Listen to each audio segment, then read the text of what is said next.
जय माता दी। माँ ब्रह्मचारिणी की कृपा से आपका दिन सुख समृद्धि से भर जाए, आपको मानसिक शांति और आत्मबल प्राप्त हो और आपके परिवार में माता रानी की कृपा सदा बनी रहे। आप सभी को नवरात्र के दूसरे दिन की हार्दिक शुभकामनाएं।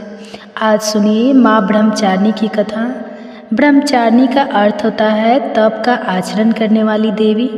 देवी ब्रह्मचारिणी की पूजा करने वाले भक्त को अपने हर काम में सफलता प्राप्त होती है और विजय होता है। माँ ने अपने इस स्वरूप में सफ़ेद वस्त्र धारण की हुई है। माँ की दो भुजाएं में से दाहिनी भुजा में जपमाला और बाई भुजा में कमंडल है। इनकी पूजा करने से भक्त के अंदर जप और तप की शक्ति बढ़ती है। माँ ब्रह्मचारिणी अपने भक्तों को संदेश देती हैं कि परिश्रम से ही सफलता प्राप्त की जा सकती है। भगवान शिव को पति रूप में प्राप्त करने के लिए माँ ब्रह्मचारिणी ने अत्यंत कठिन तप किया था। शिव पुराण में वर्णन मिलता है कि श्री ब्रह्मा जी के आदेशानुसार भगवान शंकर जी को पति रूप में प्राप्त करने के लिए देवी पार्वती ने कठिन तप किया था। ब्रह्मा जी के आदेश के बाद महर्षि नारद जी ने देवी पार्वती को पंचाक्षर मंत्र यानी शिवाय नमः की दीक्षा दी थी। दीक्षा लेकर देवी पार्वती अपनी सखियों के साथ तपोवन में जाकर कठिन तपस्या में लीन रहने लगी। उनकी कठिन तपस्या का वर्णन शिव पुराण में मिलता है। माता पिता की आज्ञा लेकर देवी पार्वती ने सबसे पहले राजसी वस्त्रों का अलंकारों का त्याग किया। उनकी जगह पर उन्होंने मंज की मेखला धारण कर ली, वल्कल वस्त्र धारण कर लिए, हार को गले से निकालकर मृग चर्म धारण किया और फिर गंगा अवतरण नामक पावन क्षेत्र में सुंदर वेदी बनाकर वे तपस्या में बैठ गए। अपने मन और सभी इंद्रियों का निग्रह कर सभी इंद्रियों को अपवश में देवी पार्वती ग्रीष्म काल में अपने चारों ओर अग्नि जलाकर बीच में बैठ गई और ऊपर से सूर्य के प्रचंड ताप को सहन करती हुई वे अपने तन को तपा रही। वर्षा ऋतु में वे खुले आकाश के नीचे शिलाखंड पर बैठकर दिन रात जल की धारा से अपने शरीर को सींचते रहे। भयंकर शीत ऋतु में जल के बीचों बीच रात दिन बैठकर उन्होंने कठिन तप किया। इस प्रकार निराहार रहकर देवी पार्वती ने पंचाक्षर मंत्र का जप करते हुए सकल मनोरथ पूर्ण करने वाले भगवान सदाशिव के ध्यान में अपने मन को रमा दिया। अपनी पुत्री को विवाह लायक देखकर माता मैना और पिता हिमालय को अपनी पुत्री के विवाह की चिंता हुई। इतने में महर्षि नारद राजमहल में पहुंच गए।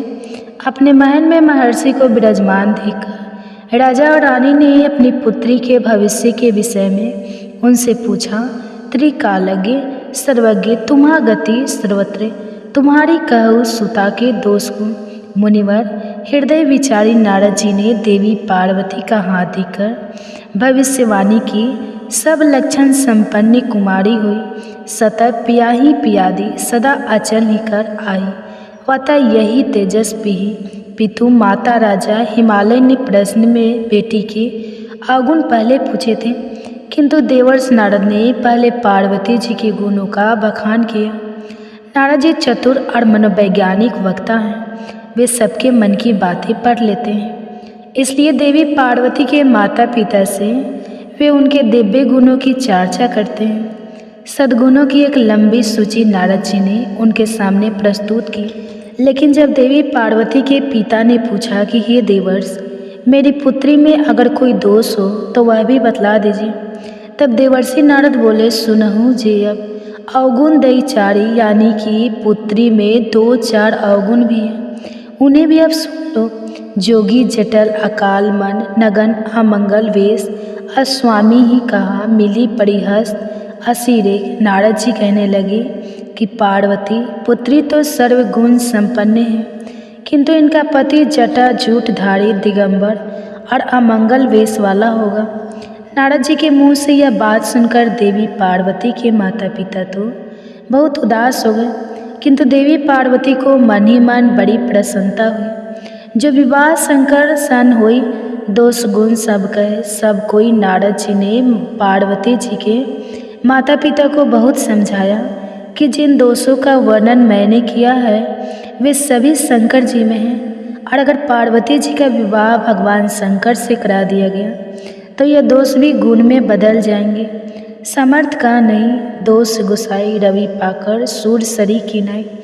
अंत में नारद जी ने माता पिता से यह तक कह दिया कि शिव जी को छोड़कर संसार में आपकी पुत्री के लिए कोई दूसरा वर है ही नहीं। किंतु आशुतोष होने पर भी शंकर जी दुराड़ा है, यानी कि शिव जी कठोर उपासना से प्रसन्न होते हैं।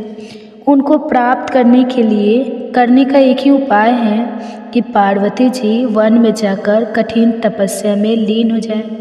तब देवर्षि नारद की प्रेरणा से अपने माता पिता की आज्ञा लेकर देवी पार्वती हिमालय के गहन वन में तपस्या करने के लिए चली गई।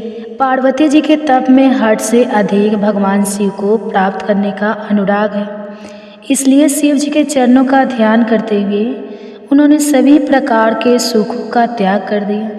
भगवान शंकर के चरण कमलों में नित्य नूतन अनुराग होने के कारण अब तो उन्हें अपने शरीर की भी सुधि नहीं रही। उन्होंने तन और मन से पूरी तरह अपने आप को तपस्या में लीन कर लिया। 1000 वर्ष तक मूल और फल का और 100 वर्ष तक उन्होंने केवल शाक का आहार किया। कुछ दिन तक उन्होंने केवल पानी और हवा का सेवन किया और कुछ दिन के बाद इन्हें भी त्याग कर कठिन उपवास किया। फिर उन्होंने वृक्ष से घिरी हुई बेल की सूखी पत्तियां खाकर 3000 वर्ष बिताए।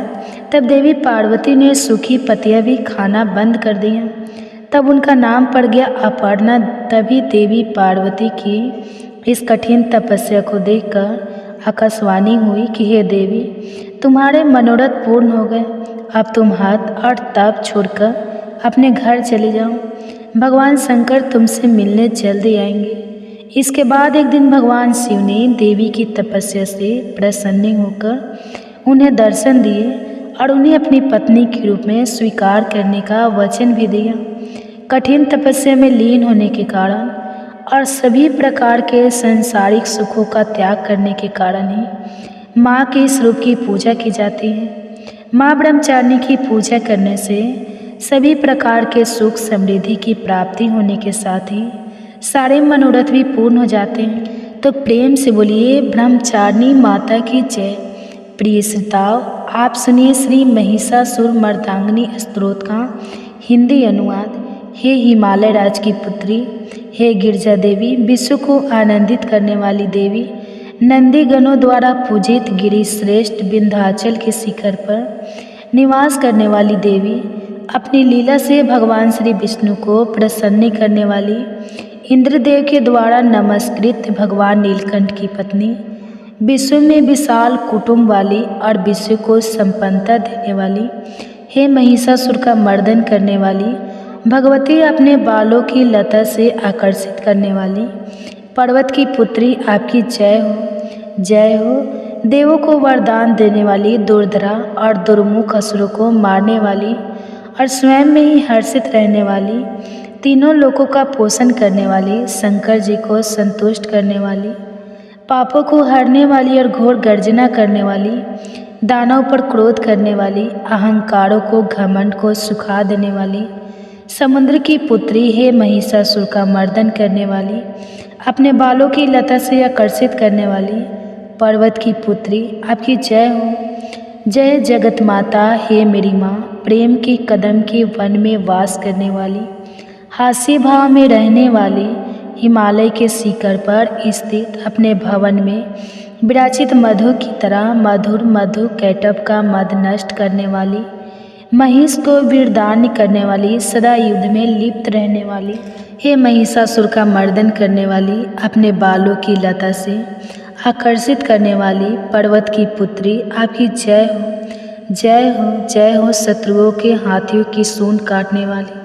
और उनके 100 टुकड़े करने वाली, जिनका शीश शत्रुओं के हाथियों के सर अलग अलग टुकड़े कर देता है, अपनी भुजाओं के अस्त्रों से चंड और मुंड के शीश काटने वाली, हे महिषासुर का मर्दन करने वाली और अपने बालों की लता से आकर्षित करने वाली पर्वत की पुत्री, आपकी जय हो, जय हो, जय हो। रण में मधोमत शत्रुओं का वध करने वाली, अजर अविनाशी शक्तियाँ धारण करने वाली, प्रमित नाथ अर्थात शिव जी की चतुराई जानकर उन्हें अपना दूत बनाने वाली दुर्मति और बुरे विचार वाले दानव के दूत के प्रस्ताव का अंत करने वाली, हे महिषासुर का मर्दन करने वाली, अपने बालों की लता से आकर्षित करने वाली, पर्वत की पुत्री आपकी जय हो। जय हो शरणागत शत्रुओं की पत्नियों के आग्रह पर उन्हें अभय दान देने वाली, तीनों लोगों को पीड़ित करने वाले, दैत्यों पर प्रहार करने योग्य,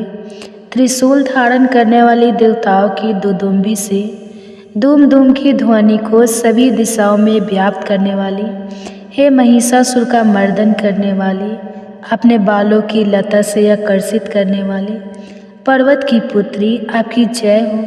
जय हो, जय हो माता मातृ अपनी हुंकार के ध्रुम लोचन राक्षस को ध्रुम अर्थात धुएं के समान भस्म करने वाली, युद्ध में कुपित रक्त बीज के रक्त से उत्पन्न अन्य रक्त बीजों का रक्त पीने वाली, शुंभ और निशुंभ दैत्यों की बलि से शिव जी और भूत प्रेतों को तृप्त करने वाली, हे महिषासुर का मर्दन करने वाली, अपने बालों की लता से आकर्षित करने वाली, पर्वत की पुत्री आपकी जय हो।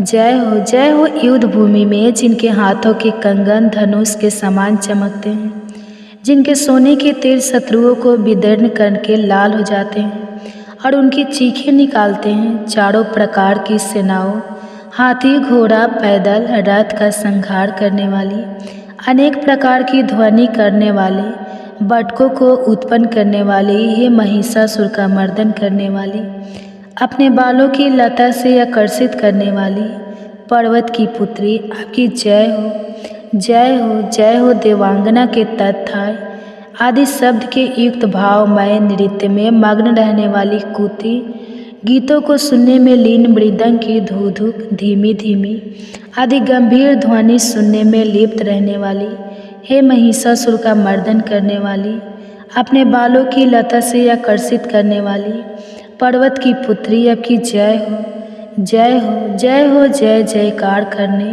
और स्तुति करने वाले समस्त विश्व के द्वारा नमस्कृत अपने नूपुर के झंझन और झिमझिम शब्दों से भूतपति महादेव को मोहित करने वाली नटी नटों के नायक अर्धनारीश्वर के नृत्य से सुशोभित नाट्य में तल्लीन रहने वाली, हे महिषासुर का मर्दन करने वाली, अपने बालों की लता से आकर्षित करने वाली, पर्वत की पुत्री आपकी जय हो। जय हो, जय हो आकर्षक कांति के साथ अति सुंदर मन से युक्त और रात्रि की आश्रय अर्थात चंद्रदेव की आभा को अपने चेहरे की सुंदरता से फीका करने वाली, काले भौरों के समान सुंदर नेत्रों वाली, हे महिषासुर का मर्दन करने वाली, अपने बालों की लता से आकर्षित करने वाली, पर्वत की पुत्री आपकी जय हो।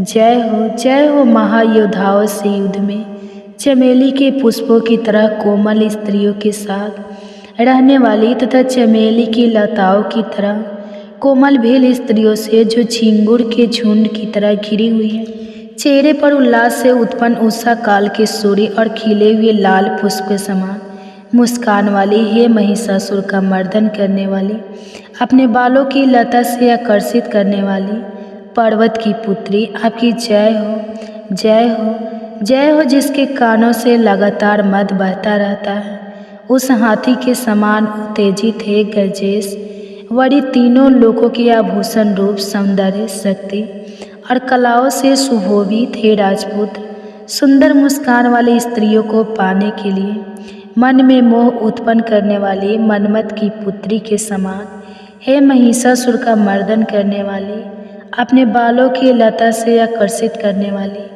पर्वत की पुत्री आपकी जय हो। जय हो, जय हो जिनका कमल दल के समान कोमल स्वच्छ और कांति से युक्त मस्तक है, हंसों के समान जिनकी चाल है, जिनसे सभी कलाओं का उद्भव हुआ है, जिनके बालों में भौरों से घिरे कुमुदनी के पुष्प और बकुल पुष्प सुशोभित, उन महिषासुर का मर्दन करने वाली, अपने बालों की लता से आकर्षित करने वाली, पर्वत की पुत्री जय हो। जय हो, जय हो जिनके हाथों की मुरली से बहने वाली ध्वनि से कोयल की आवाज़ भी लज्जित हो जाती है, जो खिले हुए फूलों से रंगीन पर्वतों से बिछड़ी हुई पुलिन जनजाति की स्त्रियों के साथ मनोहर गीत गाती हैं, जो सद्गुणों से संपन्न सबरी जाति की स्त्रियों के साथ खिलती हैं। उन महिषासुर का मर्दन करने वाली, अपने बालों की लता से आकर्षित करने वाला पर्वत की पुत्री, आपकी जय हो, जय हो, जय हो, जिनकी चमक से चंद्रमा की रोशनी फीकी पड़ जाए। ऐसे सुंदर रेशम के वस्त्रों से जिनकी कमर सुशोभित है, देवताओं और असुरों के सर झुकने पर उनके मुकुट की मणियों से जिनके पैरों के नाखून चंद्रमा की तरह दमकते हैं, और जैसे सोने के पर्वतों पर विजय पाकर कोई हाथी मदोमत हो जाता है, वैसे ही देवी के उरोज कलश की तरह प्रतीत होते हैं। ऐसी है महिषासुर का नाश करने वाली, अपने बालों की लता से आकर्षित करने वाली पर्वत की पुत्री, आपकी जय हो, जय हो। सहस्त्र दैत्यों के सहस्त्र हाथों से सहस्त्र युद्ध जीतने वाली और सहस्त्र हाथों से पूजित सूर तारक उत्पन्न करने वाली, उसका तारकासुर के साथ युद्ध कराने वाली राजा शरत और समाधि नामक पैसे की भक्ति के समान रूप से संतुष्ट होने वाली है महिषासुर का मर्दन करने वाली, बालों की लता से आकर्षित करने वाली पर्वत की पुत्री, आपकी जय हो, जय हो, जय हो। जो भी आपके दयामय पद कमलों की सेवा करता है, हे कमले, वह व्यक्ति कमल निवास कैसे ना बने। हे शिवी, आपके पद कमल ही परम पद है, उनका ध्यान करने पर भी परम पद में कैसे नहीं पाऊंगा। हे महिषासुर का मर्दन करने वाली, बालों की लता से आकर्षित करने वाली पर्वत की पुत्री, आपकी जय हो, जय हो, जय हो। सोने के समान चमकते हुए नदी के जल से जो आपके रंग भवन में छिड़काव करेगा, वह इंद्राणी के वक्त से आलिंगन होने वाले इंद्र के समान सूखा। हे महिषासुर का मर्दन करने वाली, बालों की लता से आकर्षित करने वाली पर्वत की पुत्री, आपकी जय हो, जय हो, जय हो। आपका निर्मल चंद्र समान मुख चंद्रमा का निवास है, जो सभी अशुद्धियों को दूर कर देता है। तो क्यों मेरा मन इंद्रपुरी की सुंदर स्त्रियों से विमुख हो गया है। मेरे मत के अनुसार आपकी कृपा के बिना शिव नाम के धन की प्राप्ति कैसे संभव हो सकती है। हे महिषासुर का मर्दन करने वाली, बालों की लता से आकर्षित करने वाली पर्वत की पुत्री, आपकी जय हो, जय हो, जय हो। हे दीनों पर दया करने वाली उमा, मुझ पर भी दया कर ही दो। हे जगत जननी, जैसे आप दया की वर्षा करती हो, वैसे ही तीरों की भी वर्षा करती हो, इसलिए इस समय जैसा आपको उचित लगे वैसा करो। मेरे पाप और ताप दूर कर दो। हे महिषासुर का मर्दन करने वाली, बालों की लता से आकर्षित करने वाली पर्वत की पुत्री, आपकी जय हो, जय हो, जय हो। प्रिय भक्तजनों, आप हम सभी मिलकर माता रानी से क्षमा याचना करते हैं, ताकि हमारे द्वारा हुई किसी भी गलती के लिए माता रानी हमें क्षमा कर सके। हे परमेश्वरी, मेरे द्वारा रात दिन सहस्त्र अपराध होते रहे हैं, अतः आप मुझे अपनी सेवक समझकर कृपा पूर्वक मेरे उन अपराधों को क्षमा करो। ना तो मैं आह्वान करना ही नहीं जानती हूँ, ना विसर्जन करना ही जानती हूँ, और ना पूजा ही करना जानती हूँ। हे परमेश्वरी, मुझे क्षमा करो। हे सुरेश्वरी, मैंने जो मंत्रहीन, क्रियाहीन और भक्तिहीन पूजन किया है, वह सब आपकी दया से पूर्ण हो। सैकड़ों अपराध करके भी भक्त आपकी शरण में आकर केवल जगदम्बा कहकर ही मोक्ष को प्राप्त करते हैं, जिसे ब्रह्मा देवी गण भी पाने में असमर्थ होते हैं। हे जगदम्बिके, मैं अपराधी हूँ, किंतु आपकी शरण में आई हूँ, अतः इस समय मैं दया की पात्र हूँ। आप जैसा चाहो वैसा करो। अज्ञानवश या बुद्धि भ्रम होने के कारण भूल से मैंने जो कुछ भी कम या अधिक कर दिया हो, हे देवी, हे परमेश्वरी, सब अपराध क्षमा करो और प्रसन्न हो। हे जगत जननी माता, हे कामेश्वरी सच्चिदानंदन स्वरूपिणी परमेश्वरी, आप प्रेम पूर्वक मेरी यह पूजा स्वीकार करो और मुझ पर प्रसन्न हो। आप गुप्त से भी गुप्त वस्तु की रक्षा करने वाली हो, आप मेरे किए हुए इस जप को ग्रहण करके मेरे सभी अपराधों को क्षमा करो। हे देवी, हे महेश्वरी, आपकी कृपा से मुझे सिद्धि की प्राप्ति हो। जय माता दी। एक गर्भ कथा। अगर ये कथाएँ आपको अच्छी लगेगी तो वीडियो को लाइक कीजिए और कमेंट बॉक्स में हरे कृष्णा जरूर लिखिए। और हमारे चैनल पे नए हैं और हमारी आवाज़ आज पहली बार सुन रहे हैं तो हमारे चैनल को सब्सक्राइब करके बेल आइकन को ऑन कीजिए ताकि ऐसे ही वीडियो की नोटिफिकेशन सबसे पहले आपके पास पहुंचे। तो चलिए आइए श्रवण करते हैं गर्भ कथा, जिसे प्रेगनेंसी में हर गर्भवती माता को जरूर श्रवण करना चाहिए। कहते हैं कि व्यक्ति योगिया के साथ योगी और भोगियों के साथ भोगी बन जाता है। व्यक्ति को जीवन के अंतिम राहों में उसे कौन सी गति मिलेगी, यह भी उसकी संगति पर ही निर्भर करता है। संगति का जीवन में बहुत गहरा प्रभाव पड़ता है। संगति से मनुष्य जहाँ महान बनता है, वहीं बुरी संगति से उसका पार्टनर भी हो जाता है। और आज संतान को ऐसे ही एक प्रेरक प्रसंग के बारे में सुनाए, जो उसे बताएगी कि जीवन में अच्छा साथ होने का कितना ज़्यादा फायदा होता है। आइए कथा को प्रारंभ करें। सभी माताएं शांत भाव से बैठ जाए, अपने दोनों हाथ अपने गर्भ पर रख लें, कोमलता से अपनी आंखें बंद कर लें और अपनी संतान से कहे, आओ मेरे बच्चे, मैं तुम्हें एक कथा सुनाती हूँ। एक बार की बात है, राजकुमार को तोता पालने का मन किया। राजा को बताया गया। तब राजा ने अपने मंत्रियों से कहा, मंत्रीवर, राजकुमार को एक तोता पालने का मन है, जाकर आज शाम तक ही कहानी से तोता लेकर आओ। तोता एकदम से तो कहानी मिलता नहीं था, इसलिए मंत्री एक संत के पास गए और कहा, भगवान, राजा साहब एक तोता लेने की जिद कर रहे हैं, आप अपना तोता दे दो तो बड़ी कृपा होगी। संत ने कहा, ठीक है, ले लो। राजा ने सोने के पिंजरे में बड़े स्नेह से तोता की सुख सुविधा का प्रबंध किया। तो तब ब्रह्मा मुहूर्त में बोलने लगा तोता, जय श्री राम, ओम तत्सव, ओम तत्सव। उठो राजा, उठो महारानी, दुर्लभ मानव तन मिला है, यह सोने के लिए नहीं है, भजन करने को मिला है। राजा परिवार बड़े सवेरे उठकर उसकी बातें सुना करता था। राजा कहते थे कि तोता क्या मिला, हमें तो एकांत ही मिल गया। पर हर जीव की एक निश्चित आयु होती है। एक दिन वह तोता मर गया। राजा, रानी, राज परिवार और पूरे राज्य में हफ्तों तक शोक मनाया गया, झंडा झुका दिया गया। किसी प्रकार राज परिवार ने शोक का वर्णन किया और राजकाज पे पुनः गए। राजा साहब ने कहा, मंत्रीवर, खाली पिंजरा सूना लगता है, एक और तोता की व्यवस्था की जाए। मंत्री ने इधर उधर देखा, एक कसाई के यहाँ वैसा ही बहुत तोता पिंजरे में टांगा देखा। मंत्री ने कहा कि राजा साहब चाहते हैं कि यह तोता उन्हें मिले। तब कसाई ने बोला कि ठीक है। कसाई वाला तोता राजा के पिंजरे में पहुंच गया। राज परिवार बहुत प्रसन्न था। सबको लगा कि वही तोता जीवित होकर चला आया है। दोनों की नासिक, पंख, आकर, चितवन सब एक जैसे थे।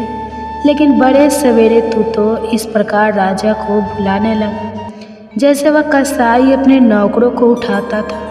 उठ हरामी के बच्चे, पढ़ा हुआ है साला, एक दो चप्पल की लगाऊंगी तभी समझ आएगी। चल उठ जा यहाँ से, मेरे लिए अंडे ला और फिर मुर्गियों को काट। कमीने यही बात को बार बार दोहराने लगा। राजा को इतना क्रोध आया कि उसने तोता को पिंजरे से निकाला और गर्दन मड़मोड़ के केले के बाहर फेंक दिया।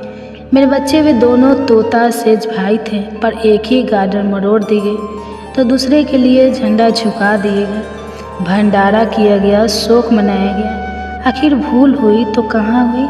अंतर था दोनों की संगति का। मेरे बच्चे, हम सभी को यह मानव तन समाज रूप से मिला है। बच्चे, हम सभी को यह तनाव मानव जाति सब समाज रूप से मिला है। पर कोई उसे जीवन में ऐसे काम कर जाते हैं कि उन्हें सदियों तक सब याद रखते हैं। तो कहानी कुछ लोग ऐसे भी होते हैं जिसे उनके माता पिता परिवारजन की तंग आ जाते हैं। तो इसलिए कहा जाता है कि हम सदैव अच्छे लोगों का, अच्छी किताबें का संग करना चाहिए। वही हमारे जीवन की गाड़ी को सही रास्ते पे ले जाते हैं और अंत समय हमारी गति को कम करते हैं। कबीर दास जी ने बड़े ही सरल शब्दों में कहा है, कबीर तन पंछी भाया, जहाँ मन तहाँ उड़ी जाए। जो जैसी संगति करे सो पैसा फल वैसा ही पाए। अर्थात कबीर दास जी कहते हैं कि हमारा तन एक पक्षी की तरह है, उसके पास आज़ादी भी है। वह चाहे जिस दशा में उड़ सकता है, पर उसे यह समझना चाहिए कि वह जहाँ जाएगा, उनकी संगति करेगा, उसे अपने जीवन में वैसे ही परिणाम मिलेंगे। इसलिए हमें ध्यानपूर्वक एक एक काम बढ़ाना चाहिए। अपनी संगति पर सदैव पैनी नज़र रखनी चाहिए। मेरे बच्चे, चलो अब आज के लिए इतना ही। अब तुम कृष्ण की वाणी सुनो। श्री कृष्ण कहते हैं, किसी भी व्यक्ति के अपने जीवन में सफल ना होने के सबसे मुख्य कारण होते हैं खुद पर भरोसा ना होना।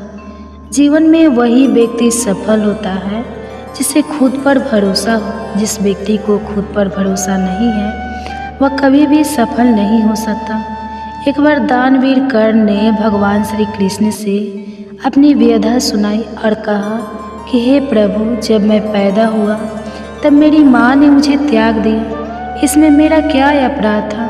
द्रोणाचार्य ने मुझे शिक्षा देने के मना कर दिया क्योंकि वह मुझे क्षत्रिय नहीं मानते थे। इसमें भी मेरा क्या अपराध?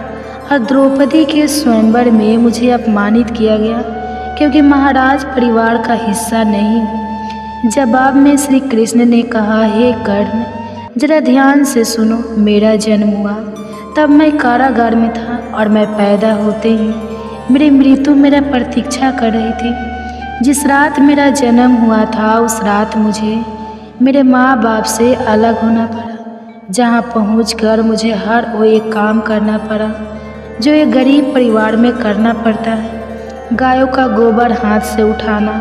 जब मैं चल नहीं सकता था तब मुझ पर प्राण घातक हमले किए गए। मुझे मारने की बार बार कोशिश की गई। न मेरे पास बचपन में शिक्षा थी, न ही महल था, न कोई गुरुकुल था, न कोई विशाल सेना थी। लेकिन तब भी मेरे मामा मुझे उनका सबसे बड़ा शत्रु मानते थे। मेरा भी जीवन कई चुनौतियों से गुजरा है। यह बात इतना महत्वपूर्ण नहीं है कि जीवन में कितनी बार अपमानित होना पड़ रहा है, पर यह महत्वपूर्ण है कि आप उस अपमान का जवाब कैसे दे रहे हैं। आपके पास ज्ञान है जिसका आप इस्तेमाल कर पा रहे हैं, और इन सब चुनौतियों को पार करके कैसे आगे बढ़ते हैं, यह सब बात सबसे अधिक महत्वपूर्ण है। जब कुछ किताबों से ही सीखने को नहीं मिलता, कुछ मतलबी लोगों से भी बहुत कुछ सीखने को मिलता है। गलती उसी से होती है जो मेहनत से काम करता है। निकम्मे की ज़िंदगी में तो दूसरे की बुराई खोजने में ख़त्म हो जाती है। इज्जत इंसान की नहीं होती, ज़रूरत की होती है। ज़रूरत ख़त्म तो इज्जत ख़त्म। बोलना सीखिए, वरना ज़िंदगी भर सुनना पड़ेगा। उड़ने में बुराई नहीं है, आप भी उतना ही उड़े जहाँ से ज़मीन साफ दिखाई देती है। सिर्फ वो लोग आपकी परवाह करते हैं जो आपको तब भी सुन सकते हैं जब आप चुप होते हैं। चिंता उतनी करिए जितने में काम हो जाए, उतना नहीं कि ज़िंदगी तमाम हो जाए। आप अपने शब्दों को चाहे जितनी भी समझदारी से बोलिए, लेकिन सुनने वाला अपनी योग्यता और अपने मन के विचारों के अनुसार उसका मतलब निकालता है। यकीन करो, जो तुम्हें भूल चुका है वो भी याद करेगा। बस उसके मतलब के दिन आने दो। कहानी ज़िंदगी की यही है कि इसमें मनचाहा किरदार नहीं मिलता। ज़िंदगी तो अपने दम पर ही जाती है। दूसरे को कंधे पर तो सिर्फ जनाजे उठाए जाते हैं। आपकी मुस्कान, आपके चेहरे पर भगवान के हस्ताक्षर हैं। उसे अपने आंसुओं से धुन ले या क्रोध से मिटने ना दे। कोई भी व्यक्ति हमारा मित्र या शत्रु बनकर संसार में नहीं आता। हमारा व्यवहार और शब्द ही लोगों को मित्र और शत्रु बनाता है। जो व्यक्ति हर वक्त दुख का रोना रोता है, उसके द्वार पर खड़ा सुख बाहर से ही लौट जाता है। जिसके पास उम्मीद और आस है, वह जिंदगी के हर इम्तिहान में पास है। हर कोई अपना नहीं होता और यही सच है। कितने अजीब है यह जवानी के लोग खिलौना छोड़कर जज्बातों से खेलते हैं। महान दिमाग विचारों की चर्चा करता है, औसत दिमाग घटनाओं की चर्चा करता है और छोटा दिमाग लोगों की चर्चा करता है। अहंकार ना पाली वक्त के समंदर में कई सिकंदर डूब गए। इन 5 जगहों पर हमेशा चुप रहिए। पहला, जहां आपके शब्दों की कोई कीमत नहीं। दूसरा, जहां बोलने के बाद आपको पछताना ना करना पड़े। तीसरा, अगर आपके बोलने से किसी का दिल दुखता है। चौथा, अगर आप गुस्से में हो, क्योंकि गुस्से में इंसान बिना सोचे समझे कुछ भी बोल देता है। और पांचवा, जहाँ आपकी समझदारी से कोई सुनने वाला ना हो। किसी का कष्ट देखकर अगर तुम्हें भी कष्ट होता है तो समझ लेना तुम्हारी आत्मा में परमात्मा विराजमान है। सिर्फ सुकून ढूंढिए, ज़रूरतें कभी पूरी नहीं होती। ज़िंदगी में सारा झगड़ा ख्वाहिशों का है। ना तो किसी को गम चाहिए और ना ही किसी को कम चाहिए।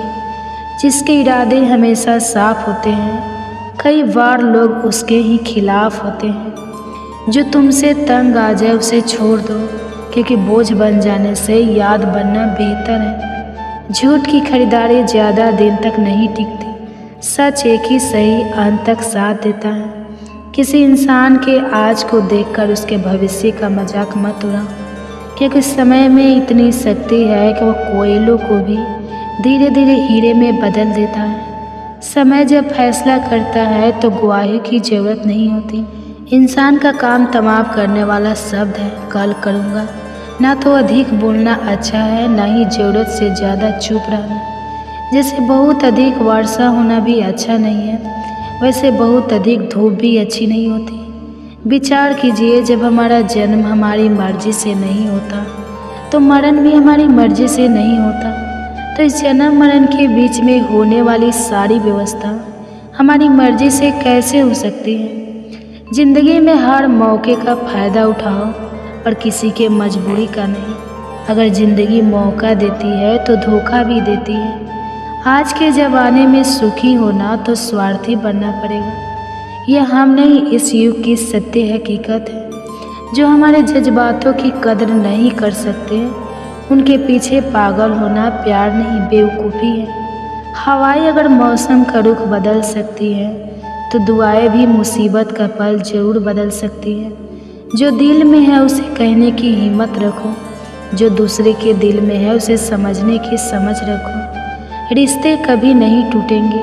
अपनी लगन, धैर्य, हिम्मत और सकारात्मक विचारों के सहारे इंसान अनेक विकट परिस्थितियों में भी सफलतापूर्वक बाहर आ सकता है। यह एक निश्चित बात है कि आप काम ख़त्म नहीं कर सकते। अगर आप काम शुरू नहीं करेंगे, किसी भी काम का सबसे कठिन हिस्सा काम को शुरू करना है। कभी हार मत मानो। आज कठिन है, कल बेहतर होगा, लेकिन कल के दिन के बाद सुनहरा होगा। अगर इंसान में कुछ करने की इच्छा हो तो दुनिया में कुछ असंभव नहीं है। जहाँ दूसरों को समझना मुश्किल हो जाए, वहाँ खुद को समझ लेना ही बेहतर है। बदन है मिट्टी का, सांसें सारी उधार है। घमंड भी है तो किस बात का, यहाँ तो हम सब किराएदार हैं। परेशानियाँ ज़िंदगी का हिस्सा है। जिसने अपनी परेशानियों पर कदम रखा है वह जीत गया है, और जिसने अपनी परेशानियों को सर पर सवार कर लिया वह लूट गया। जीवन में कई बार हम बड़ी बड़ी परेशानियों से यूं ही निकल जाते हैं, मानो कोई है जो हमारा साथ दे रहा है, और उसी अदृश्य शक्ति को हम परमात्मा कहते हैं। इसलिए याद रखना, जब दुनिया साथ छोड़ दे तो ईश्वर आपका हाथ थाम लेता है। क्रोध के सामने थोड़ा रुकना सीखो और गलती के सामने थोड़ा झुकना सीखो। जो आपके हाथ में नहीं है, यदि उसका मुंह करोगे तो जीवन नर्क बन जाएगा। जीवन में इतना सबक तो मिल गया। फिक्र में रहोगे तो खुद चलोगे, बेफिक्र रहोगे तो दुनिया जलेगी। तन्हाई का एक अलग ही मज़ा है, इसमें डर नहीं होता। किसी के छोड़ जाने तुमने खुद को कमज़ोर मन रखा है, वरना जो तुम कर सकते हो कोई दूसरा नहीं कर सकता। जिसे गर्भवती माता को जरूर सुबह शाम श्रवण जरूर करना चाहिए, और अपने गर्भस्थ शिशु को ज़रूर श्रवण कराना चाहिए। अगर वीडियो अच्छी लगेगी तो वीडियो को लाइक कीजिएगा और कमेंट बॉक्स में हरे कृष्णा ज़रूर लिखिएगा और साथ ही हमारे चैनल को सब्सक्राइब भी ज़रूर कर लीजिएगा और साथ ही बेल आइकन को भी प्रेस ज़रूर कर लीजिएगा ताकि ऐसे ही वीडियो आप सबके पास सबसे पहले पहुँचे। तो आइए आज श्रवण करते हैं गर्भ कथा। गर्भ में मिलने वाले कष्टों का रहस्य बहुत ही गूढ़ और हृदय को झोड़ देने वाला है। श्री कृष्ण अर्जुन से कहते हैं, हे पार्थ, जब कोई जीव माँ के गर्भ में आता है तो केवल शरीर धारण नहीं करता बल्कि अपने पूर्व जन्मों के कर्मों का पूरा बोझ भी साथ लाता है। वह मांस, मज्जा और रक्त के बीच एक अंधेरी कैद में घिरा रहता है जहाँ चारों ओर केवल अंधकार, घुटन और पीड़ा होती है। 6 माह के बाद जब उसे होश आने लगता है तो असहनीय दुर्गंध के बीच कड़ा उठता है। उस घुटन भरे संसार में हर क्षण उसे ऐसा प्रतीत होता है जैसे वह किसी कठोर दंड को भोग रहा हो। तब वह आत्मा आर्त स्वर में ईश्वर से पुकारती है, हे प्रभु, मैंने ऐसा कौन सा पाप किया था जो मुझे इस अंधकारमय नरक में धकेल दिया गया। मैं इस मोह माया से भरी दुनिया में जन्म नहीं लेना चाहता। कृपया कर मुझे मुक्त कर दीजिए। परंतु नियति की यह अटल सच्चाई है कि ईश्वर उसकी विनती को अनसुना कर देते हैं, क्योंकि जीव को अपने कर्मों का फल भोगना ही पड़ता है। श्री कृष्ण अर्जुन को बताते हैं, हे धनंजय, माँ के गर्भ में जीव जितने कष्ट सहता है वह मृत्यु लोक के किसी भी दुख से कहीं अधिक होता है। परंतु यह कष्ट किसी के साथ अन्याय नहीं बल्कि उसके पूर्व जन्मों में किए गए कर्मों का ही प्रतिफल होता है। वहाँ वह अपने पापों पर पछताता है, अपने किए गए अधर्म को याद कर तड़प उठता है और सोचता है कि काश उसने सत्कर्म किए होते तो आज उसे इस पीड़ा में ना रहना पड़ता। परंतु जैसे जैसे जन्म की घड़ी पास आती है वैसे वैसे वह अपने पूर्व जन्म की बातें भूलने लगता है। जैसे ही वह संसार में जन्म लेता है उसे अपने बीते हुए जन्म की कोई स्मृति नहीं रहती। वह फिर उसी मोह माया में लिप्त हो जाता है, वही भूले दोहराने लगता है और फिर वही जन्म मरण का चक्र चलता रहता है। भागवत गीता में भगवान श्री कृष्ण कहते हैं, हे अर्जुन, यह चक्र अनंत है। जब तक जीव अपनी आत्मा के परम सत्य को नहीं जान लेता तब तक वह जन्म और मृत्यु के इस चक्र में बंधा रहता है। यही नहीं, यदि कोई गर्भवती स्त्री भागवत गीता का श्रवण करती है तो उसके गर्भ में पल रहे शिशु का मानसिक और आध्यात्मिक विकास होता है। ऐसे माता पिता को संस्कारी, बुद्धिमान और श्रेष्ठ संतान की प्राप्ति होती है जो न केवल इस जीवन को संवारती है बल्कि आत्मा के मोक्ष का मार्ग भी प्रशस्त करती है। गर्भ गीता केवल एक ग्रंथ नहीं बल्कि जीवन और जन्म के सबसे गहरे रहस्यों का उद्घाटन है। यह वह दिव्य ज्ञान है जो हमें सोचने पर विवश करता है, क्या हम इस चक्र से मुक्त हो सकते हैं? क्या कोई ऐसा मार्ग है जो हमें मोक्ष की ओर ले जाए? भगवान श्री कृष्ण स्वयं हमें यह सिखाते हैं कि संसार एक स्वप्न के समान है जहाँ हर जन्म हमें मोक्ष का एक अवसर देता है। अब यह हम पर निर्भर करता है कि हम इस जीवन को केवल भोगों में व्यतीत कर देते हैं या आत्मज्ञान प्राप्त कर अपने असली स्वरूप को पहचानते हैं। अर्जुन का हृदय और भी व्यथित हो उठा। उसने व्याकुल स्वर में कहा, हे प्रभु, यह मन तो मतवाले हाथी के समान बेलगाम है। इसकी तृष्णा कभी समाप्त नहीं होती। यह 5 इंद्रियों के वश में है और इन पर सबसे अधिक प्रभाव अहंकार का है। यह अहंकार इतना बलवान है कि यह मनुष्य को पतन की ओर धकेल देता है। कृपया कर बताइए, इस मन को कैसे वश में किया जाए? भगवान श्री कृष्ण ने धैर्यपूर्वक कहा, हे अर्जुन, यह मन सचमुच हाथी के समान उद्दंड है। इसकी तृष्णा इसे कभी स्थिर नहीं रहने देती। यह काम, क्रोध, लोभ, मोह और अहंकार के अधीन होकर अपने ही विनाश का कारण बनता है। किंतु जैसे एक मतवाले हाथी को अंकुश से नियंत्रित किया जाता है, वैसे ही इस मन रूपी हाथी को वश में करने का एकमात्र उपाय है ज्ञान का। अंकुश अहंकार से ग्रस्त प्राणी अंधकार में गिरता है, नरक के गढ़ में समा जाता है, किंतु जो ज्ञान के प्रकाश को धारण करता है वह स्वयं को बचा लेता है। अर्जुन ने व्याकुल होकर पूछा, हे कृष्ण, यह प्राणी बार बार गर्भ में क्यों आता है? यह जन्मते ही पीड़ा क्यों सहता है? रोग, जरा और अतः मृत्यु की कठोर मार इसे क्यों झेलनी पड़ती है? वह कौन सा पवित्र कर्म है जिससे यह जन्म मरण के बंधन से मुक्त हो सके? भगवान श्री कृष्ण ने गंभीरता से उत्तर दिया, हे अर्जुन, यह मनुष्य अज्ञान और मोह में अंधा है। यह संसार के नश्वर सुख में आसक्त होकर बार बार जन्म लेता है, बार बार मरता है। इसे कभी चैन नहीं मिलता। यह जिस वस्तु को पा लेता है उसके खोने का डर इसे सताता है, और जो नहीं मिलती उसकी चाह में जीवन भर भटकता रहता है। आठों पहर माया के पीछे दौड़ता है और इसी मोह के कारण यह गर्भ के दुखों को सहता रहता है। श्री कृष्ण के इन वचनों ने अर्जुन के हृदय में एक तीव्र ज्वाला जला दी। उसकी आत्मा जैसे किसी अनजाने सत्य को पहचानने लगी। वह समझने लगा कि मनुष्य का सबसे बड़ा शत्रु स्वयं उसका अहंकार है और सबसे बड़ी मुक्ति का द्वार केवल ज्ञान में है। अर्जुन व्याकुल होकर बोले, हे भगवान, कुछ लोग तुम्हारे नाम का स्मरण करते हुए वन वन भटकते हैं, कुछ वैराग्य धारण कर लेते हैं और कुछ धर्म कर्म में लीन रहते हैं। इन सब में सच्चा भक्त कौन है? कौन वास्तव में तुम्हारे निकट है? और वह वैष्णव कौन है जो तुम्हारे चरणों का वास्तविक अधिकारी है? भगवान श्री कृष्ण मुस्कुराए और बोले, हे अर्जुन, जो मेरे नाम के लिए संसार की मोह माया त्याग कर वन में विचलन करते हैं वे सन्यासी हैं, लेकिन जो अपने सिर पर जटा बांधते हैं, अंग पर भस्म लगाते हैं और फिर भी अहंकार से भरे होते हैं, उनमें मैं नहीं हूँ। अहंकार ही उनके लिए सबसे बड़ी बाधा है, जिससे मेरा दर्शन उनके लिए दुर्लभ हो जाता है। अर्जुन का मन व्याकुल हो उठा। वे आगे बोले, हे प्रभु, कौन सा ऐसा पाप है जिससे किसी की पत्नी की मृत्यु हो जाती है? कौन सा अपराध किसी के पुत्र को छीन लेता है?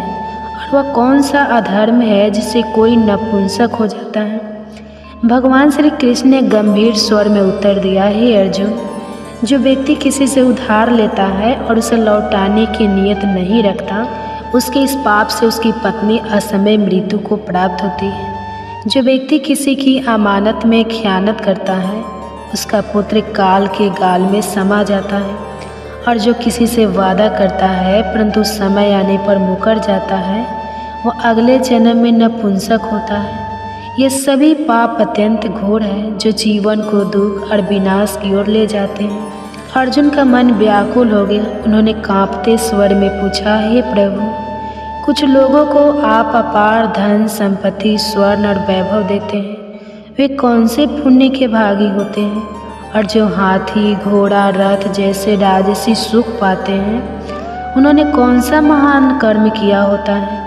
भगवान श्री कृष्ण ने मंद मुस्कान के साथ उत्तर दिया, हे अर्जुन, इस संसार में जो मनुष्य दानशील होते हैं, जो अपने धन को धर्म और सत्कर्म में लगाते हैं, जो भूखों को भोजन कराते हैं और निष्काम सेवा करते हैं, वे स्वर्ण और अपार धन संपदा प्राप्त करते हैं। और जो व्यक्ति सत्य और न्याय के मार्ग पर चलते हैं, जो अपने जीवन को धर्म और लोक कल्याण के लिए अर्पित करते हैं, वे हाथी घोड़ा और रथ जैसे राजसी सुखों के अधिकारी बनते हैं। ये सब उनके पूर्व जन्मों के पुण्य का ही फल है। इस संसार में कर्म ही सर्वस्व है और जो जैसा करता है उसे वैसा ही फल प्राप्त होता है। अर्जुन ये सुनकर गहरे चिंतन में डूब गए। उन्होंने समझ लिया कि संसार में कोई भी सुख दुख बिना कारण नहीं आता। हर जन्म, हर परिस्थिति, हर भाग्य केवल और केवल अपने कर्मों का ही परिणाम है। अर्जुन ने व्याकुल होकर पूछा, हे प्रभु, यह संसार इतना विविध क्यों है? कोई राजा बनता है, कोई निर्धन रहता है, कोई विद्वान होता है तो कोई अज्ञानी। किस पुण्य के प्रभाव से किसी को ऐश्वर्य मिलता है और कौन से कर्म किसी को निर्धनता की ओर ढकेल देते हैं। भगवान श्री कृष्ण ने करुणा से देखा और उत्तर दिया, हे अर्जुन, जो मनुष्य स्वर्ण का दान करते हैं वे अगले जन्म में घोड़ों और रथों के स्वामी बनते हैं। जो निष्काम भाव से कन्यादान करते हैं वे पुनः पुरुष योनि में जन्म लेते हैं। जो अन्न दान करते हैं उनका स्वरूप सुंदर होता है और जिन्होंने विद्या का दान किया है वे स्वयं भी विद्यावान होते हैं। संतों की सेवा करने वाले पुण्य आत्माओं को पुत्र रत्न की प्राप्ति होती है। अर्जुन ने गहरी सांस ली और पुनः पूछा, हे प्रभु, कौन सा पाप ऐसा है जिससे मनुष्य जीवन भर रोगों से ग्रस्त रहता है? कौन सा अधर्म से गधे का जन्म लेने को बाध्य करता है? स्त्री और टूट का जन्म किस पाप के कारण प्राप्त होता है? और वह कौन सा पाप है जिससे कोई बिल्ली का जन्म पाता है? भगवान श्री कृष्ण का स्वर गंभीर हो गया। हे अर्जुन, जो व्यक्ति कन्यादान करते समय धन लेते हैं वे पापी होते हैं और यही कारण है कि वे जीवन भर रोगों से पीड़ित रहते हैं। जो व्यक्ति अपनी वासनाओं में डूबकर मदिरा का सेवन करते हैं वे अगले जन्म में टट्टू बनते हैं। जो झूठी गवाही देते हैं वे स्त्री योनि में जन्म लेते हैं। जो महिलाएं पहले स्वयं भोजन कर लेती हैं और फिर ईश्वर को अर्घ्य दान देती है वे अगले जन्म में बिल्ली बनती हैं। और जो लोग झूठी वस्तु दान करते हैं वे अगले जन्म में गुलाम स्त्रियों बनती हैं। अर्जुन का हृदय और अधिक प्रश्नों से भर गया। उन्होंने अधीर होकर पूछा, हे प्रभु, कोई धन का प्रेमी होता है, कोई स्त्रियों में आसक्त रहता है, या आकर्षण किस कारण उत्पन्न होता है? श्री कृष्ण गंभीर स्वर में बोले, हे अर्जुन, धन और स्त्री दोनों नाशवान हैं। यह माया का मोह जाल है जो जीव को भटकाता है। केवल मेरी भक्ति ऐसी है जो कभी नष्ट नहीं होती। जो मेरी शरण में आता है वही सच्ची शांति पाता है। अर्जुन ने और अधिक गहराई से जानना चाहा। उन्होंने पूछा, हे भगवान, यह राजपाट किस पुण्य से प्राप्त होता है? कौन सा धर्म करने से विद्या का वरदान मिलता है? भगवान श्री कृष्ण का स्वर और अधिक गंभीर हो गया। हे अर्जुन, जो प्राणी काशी में निष्काम भाव से तप करते हुए देह त्यागते हैं वे राजा बनते हैं। और जो गुरु की सेवा निष्ठा और समर्पण से करते हैं वे विद्या प्राप्त करते हैं। ये संसार केवल कर्मों का प्रतिफल है। अर्जुन अभी भी समाधान नहीं पा रहे थे। उन्होंने और जिज्ञासा से पूछा, हे प्रभु, कुछ लोग बिना किसी परिश्रम के अचानक धनवान हो जाते हैं, इसका क्या कारण है? भगवान श्री कृष्ण मुस्कुराए और बोले, हे अर्जुन, जो गुप्त दान करते हैं, जो बिना किसी दिखावे के दूसरों की सहायता करते हैं, वे अचानक धन संपत्ति प्राप्त करते हैं। जो परमेश्वर के कार्य में लगते हैं, जो परोपकार में अपना जीवन अर्पित करते हैं, वे सदैव रोगों से मुक्त रहते हैं। अब अर्जुन के मन में पापों को लेकर जिज्ञासा उठी। उन्होंने भयभीत स्वर में पूछा, हे भगवान, कौन से पाप मनुष्य को अम्ली नशेड़ी बना देते हैं? कौन से पाप से गूंगे हो जाते हैं? और कौन सा पाप कुष्ठ रोग का कारण बनता है? भगवान श्री कृष्ण के नेत्रों में एक गहरी गंभीरता झलक उठी। वे बोले, हे अर्जुन, जो व्यक्ति नीच कुल की स्त्रियों के साथ अनुचित संबंध रखते हैं वे अगले जन्म में अम्ली बनते हैं। जो गुरु से शिक्षा प्राप्त करके भी उसे भूल जाते हैं, अपने गुरु का अपमान करते हैं, वे गूंगे होते हैं। और जो निर्दोष गौ की हत्या करते हैं वे कुष्ठ रोग से पीड़ित होते हैं। इन पापों का प्रायश्चित अत्यंत कठिन होता है। अर्जुन का हृदय पीड़ा से भर उठा। उन्होंने कांपते हुए कहा, हे प्रभु, कोई व्यक्ति रक्त विकार से ग्रस्त क्यों होता है? कोई निर्धन क्यों जन्म लेता है? किस पाप के कारण खंड वायु का कष्ट मिलता है? कौन से पाप से कोई अंधा या पंगु बनता है? और कुछ स्त्रियां बाल विधवा क्यों होती है? भगवान श्री कृष्ण का स्वर करुणा से भर उठा। हे अर्जुन, यह सब पापों का परिणाम है। जो व्यक्ति अन्याय से अर्जित धन से अपना जीवन व्यतीत करता है और रक्त विकार से ग्रस्त होता है, जो मनुष्य दूसरों का हक छीनता है वह निर्धनता का जीवन जीता है। जो प्राणी के साथ छल करता है वह अगले जन्म में खंड वायु लकवे का शिकार होता है। जो अपने माता पिता का अपमान करता है वे अगले जन्म में अंधे या पंगु जन्म लेते हैं, और जो स्त्रियां छल कपट से अपने पति को कष्ट देती हैं वे अगले जन्म में बाल विधवा हो जाती हैं। अर्जुन के नेत्रों में अश्रु छलक पड़े। वे समझ गए कि संसार में सुख दुख स्वास्थ्य रोग धन निर्धनता सब कुछ केवल और केवल कर्मों का ही फल है। जो जैसा करता है उसे वैसा ही फल भोगना पड़ता है। अर्जुन ने गहरी श्रद्धा से भगवान श्री कृष्ण के चरणों में प्रणाम किया और अत्यंत भावुक होकर पूछा, हे प्रभु, आप पर ब्रह्मा हैं। आप जानते हैं आपको कोटि कोटि प्रणाम। पहले मैं आपको केवल अपना संबंधी मानता था, परंतु अब मैं आपको संपूर्ण ब्रह्मांड के ईश्वर रूप में देख रहा हूँ। हे परमेश्वर, कृपया कर बताइए गुरु दीक्षा का क्या महत्व है और सच्चे गुरु का स्वरूप कैसा होता है। भगवान श्री कृष्ण की दृष्टि प्रेम और करुणा से भर उठी। वे मंद मुस्कान के साथ बोले, हे अर्जुन, धन्य हो तुम, धन्य है वो माता पिता जिन्होंने तुम जैसा पुत्र पाया। तुम्हारी जिज्ञासा तुम्हारे उद्धार का संकेत है। हे अर्जुन, इस संसार में गुरु का स्थान सर्वोच्च है। संपूर्ण ब्रह्मांड का गुरु स्वयं जगन्नाथ है। विद्या का गुरु काशी है और चारों वर्णों के लिए सन्यासी गुरु का स्वरूप होता है। सन्यासी वही कहलाता है जिसने सब कुछ त्याग कर केवल मेरे नाम में अपना मन लगाया हो। ब्राह्मण ही जगत गुरु होता है, परंतु सच्चा गुरु वही है जिसने अपनी सभी इंद्रियों को जीत लिया हो, जिसे संपूर्ण संसार ईश्वरमय प्रतीत होता हो, जो माया मोह से परे और परम तत्व को जानने वाला। हे अर्जुन, जो गुरु के प्रति भक्ति भाव रखता है, जो गुरु के समक्ष बैठकर भोजन करता है, उसका भजन सफल होता है। परंतु जो गुरु से विमुख होता है वह महान पापी है, उसके लिए सारा संसार व्यर्थ है। जो बिना गुरु के रहता है वह चंडाल के समान होता है। जैसे गंगा जल भी यदि मदिरा के पात्र में रखा जाए तो अपवित्र हो जाता है, वैसे ही बिना गुरु का भजन भी निष्फल होता है। उसका भोजन देवता तक स्वीकार नहीं करते, उसके सारे शुभ कर्म व्यर्थ हो जाते हैं। हे अर्जुन, कुंता स्वर गधा और कौवा ये सभी हीन योनियां हैं, परंतु उनसे भी अधिक नीच वह मनुष्य है जो गुरु को नहीं अपनाता। गुरु के बिना कोई भी प्राणी मोक्ष प्राप्त नहीं कर सकता। जो बिना गुरु के रहता है वह निश्चित रूप से नरक में जाता है। गुरु दीक्षा के बिना किए गए सभी कर्म निष्फल हो जाते हैं। हे अर्जुन, जैसे गंगा समस्त नदियों में श्रेष्ठ है, जैसे सभी व्रतों में एकादशी का व्रत सर्वोत्तम है, वैसे ही सभी पूर्ण कर्मों में गुरु की सेवा श्रेष्ठ है। जो गुरु को अपनाए बिना धर्म करता है वह केवल पशु योनि में उसका फल भोगता है और 84 लाख योनियों में भटकता रहता है। अर्जुन का हृदय भाव विह्वल हो उठा। उनकी आंखों में श्रद्धा के आंसू छलक है।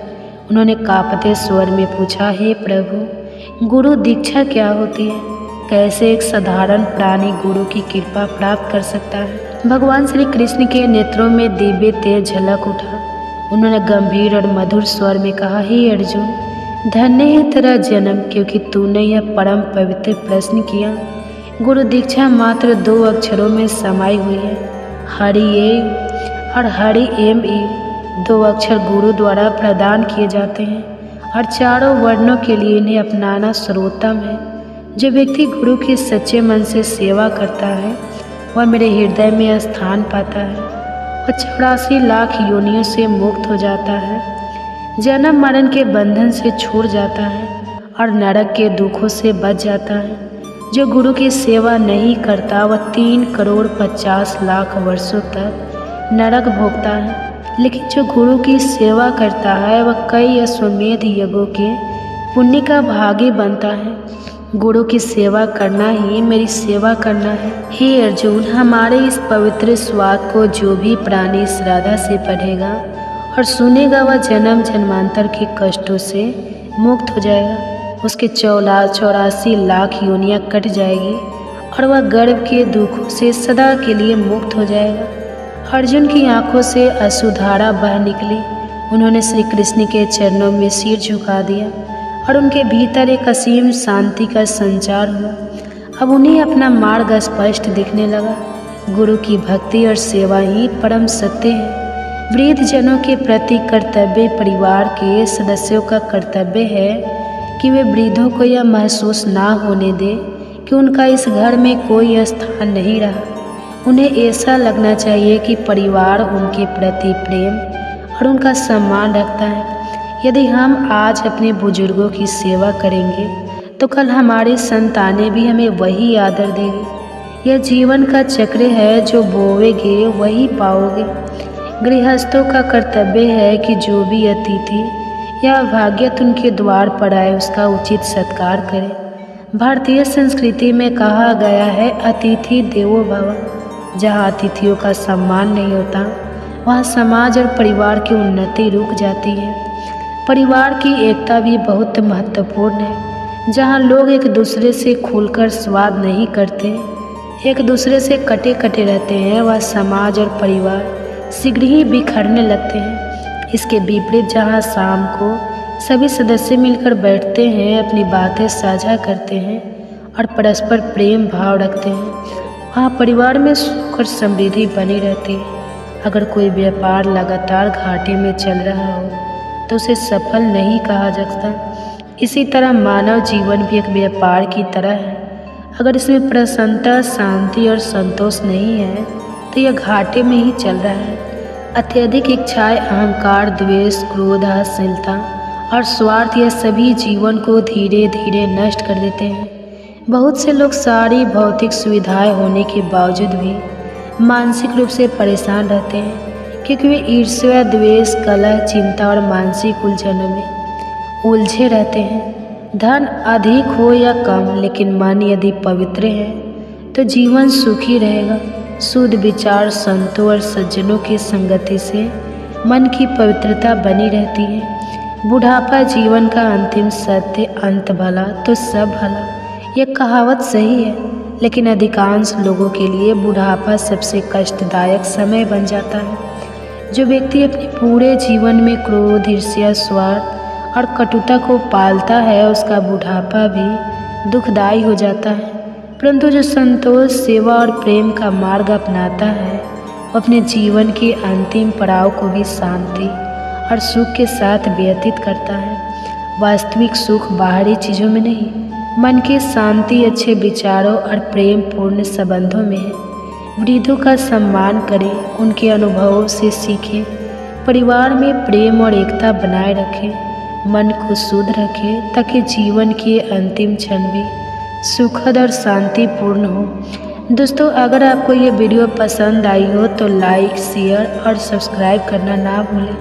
यदि आप हमारे YouTube चैनल वंदना काव्य पर नए हैं तो सब्सक्राइब करके बेल आइकन दबाएं ताकि हमारी हर नई वीडियो सबसे पहले आप तक पहुँचे।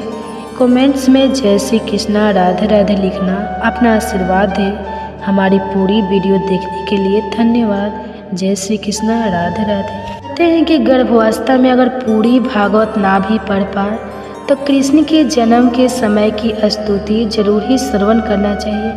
इसे गर्भ में पल रहे बच्चे पर भगवान के जैसे ही गुण प्रकट होते हैं। तो आइए बड़े ही प्रसन्न चित्तमन से माताएं एवं बहनें गर्भ कथा का श्रवण करते हैं। भगवान श्री कृष्ण जिन्हें संपूर्ण ब्रह्मांड का पालनहार माना जाता है, इन्हीं के बाल लीला का हम श्रवण करेंगे। अगर अभी तक आपने मेरे चैनल को सब्सक्राइब नहीं किया है तो चैनल को सब्सक्राइब कर लीजिए। अगर वीडियो अच्छी लगेगी तो वीडियो को लाइक कीजिए और कमेंट्स में हरे कृष्णा ज़रूर लिखिए, और हो सके तो वीडियो को पूरा ज़रूर श्रवण कीजिए और अपने बच्चे को भी ज़रूर सुनाइए, और ज़्यादा से ज़्यादा इस वीडियो को शेयर कीजिए ताकि जितने भी हमारे माताएं एवं बहनें गर्भावस्था में है वो अपने बच्चे को ज़रूर सुनाएं। और बच्चे में भगवान के जैसे गुण भी आते हैं, बच्चे अच्छे संस्कार के पैदा होते हैं। तो भगवान श्री कृष्ण जिन्हें संपूर्ण ब्रह्मांड का पालनहार माना जाता है, उनका जब धरती पर जन्म लिया तो उन्हें बाल्यकाल की लीलाएं अत्यंत मोहक और चमत्कारी थी। उनके बाल रूप ने गोकुल और वृंदावन में भक्तों के हृदय को प्रेम और आनंद से भर दिया। यह कथा हमें उनकी अद्भुत बाल्यकाल की कुछ लीलाओं का रसपान कराएगी। कंस का अत्याचार दिन प्रतिदिन बढ़ता जा रहा था। उसने अपने बहन देवकी और उनके पति वासुदेव को कारागार में डाल दिया था, क्योंकि आकाशवाणी ने भविष्यवाणी की थी कि देवकी का 8वां पुत्र उसका संहार करेगा। जब श्री कृष्ण का जन्म हुआ तो कारागार के सभी द्वार अपने आप खुल गए और वासुदेव जी उन्हें टोकरी में रखकर यमुना पार गोकुल में नंद बाबा के घर ले गए।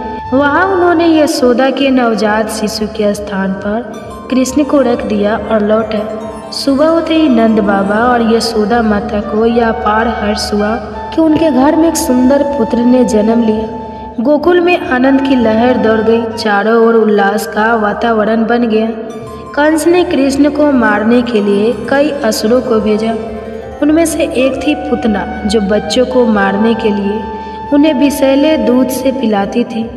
वह सुंदर स्त्री का रूप धारण कर गोकुल पहुंची और कृष्ण की गोद में लेकर उन्हें स्तनपान कराने लगी। लेकिन भगवान कृष्ण उसकी चाल को भली भांति समझ गए और उन्होंने इतना तेज चूसना शुरू किया कि पुतना पीड़ा से चीखने लगे। अतः वह अपने असली राक्षसी रूप में आकर धराशायी हो गए। गोकुलवासियों ने इसे चमत्कार माना, लेकिन वे कृष्ण के इस अद्भुत पराक्रम से अनजान थे। कृष्ण बचपन से ही बड़े नटखट थे। वे यशोदा माता की मटकी फोड़ देते, मक्खन चुराकर ग्वालों को खिलाते और ग्वालिनों को सताते थे। एक दिन माता यशोदा ने उन्हें मक्खन खाते हुए पकड़ लिया और सजा देने के लिए ओखली से बांधने लगी। लेकिन कृष्ण कोई साधारण बालक नहीं थे। जैसे ही माता यशोदा रस्सी बांधने लगती, रस्सी हर बार 2 अंगुल छोटी पड़ जाती। कई बार प्रयास करने के बाद जब माता प्रेम से थक गई तब भगवान ने स्वयं को बांधने दिया। बंधे होने के बावजूद उन्होंने खेल खेल में ओखल को खींचते हुए यमलार्जुन 2 विशाल वृक्ष के बीच से निकाल दिया। जैसे ही ओखल दोनों वृक्षों के बीच आया, वे गरजते हुए गिर गए और उनमें से 2 देवता प्रकट हुए। ये धन के देवता कुबेर के पुत्र थे, जो श्राप के कारण वृक्ष रूप में थे। कृष्ण की कृपा से उनका उद्धार हुआ। कृष्ण अपने सखाओं के साथ गोकुल के घर घर जाकर माखन चुराते थे।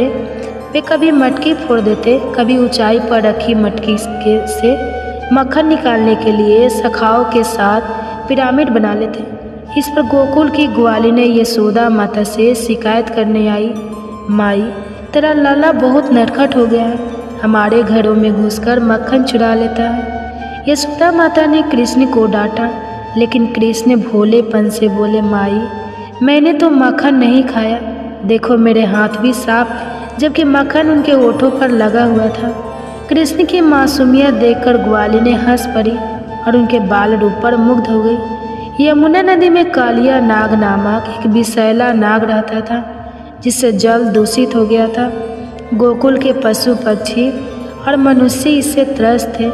कृष्ण ने इस संकट का समाधान करने के लिए यमुना में छलांग लगा दी। उन्होंने कालिया नाग के सिर पर कूदकर नृत्य किया और उसे परास्त कर दिया। नाग ने भयभीत होकर भगवान से क्षमा मांगी। कृष्ण ने उसे यमुना छोड़कर किसी अन्य स्थान पर जाने की आज्ञा दी, जिससे यमुना का जल पुनः शुद्ध हो गया।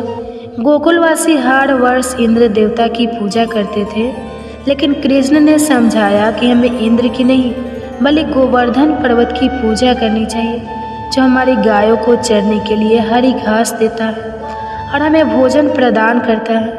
गोकुलवासियों ने गोवर्धन पर्वत की पूजा शुरू कर दी, जिससे इंद्र क्रोधित हो गए। उन्होंने गोकुल पर मूसलाधार वर्षा बरसाई। तब श्री कृष्ण ने अपनी छोटी अंगुली पर गोवर्धन पर्वत को उठा लिया और समस्त गोकुलवासियों को उसके नीचे आश्रय दिया। इंद्र ने अपनी हार स्वीकार की और कृष्ण को साक्षात नारायण के रूप में प्रणाम किया। गोकुल से वृंदावन आने के बाद भी कृष्ण की बाल लीलाएं जारी रही। वे ग्वाल बालों के साथ गाय चराने जाते, रास लीला करते, अपनी मधुर बांसुरी से सबको मोहित कर देते। बाल कृष्ण की इन लीलाओं ने सभी के हृदय में प्रेम और भक्ति का संचार किया। उनकी अलौकिक बाल लीलाएं आज भी भक्तों को आनंदित करती हैं। और हमें प्रेम, भक्ति और निश्चलता का संदेश देती है। श्री कृष्ण की बाल लीलाएं केवल कहानियाँ ही नहीं है, बल्कि गहरे आध्यात्मिक अर्थ रखती है।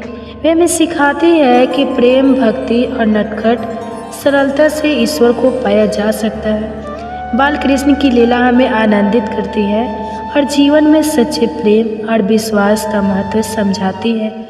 जय श्री कृष्ण।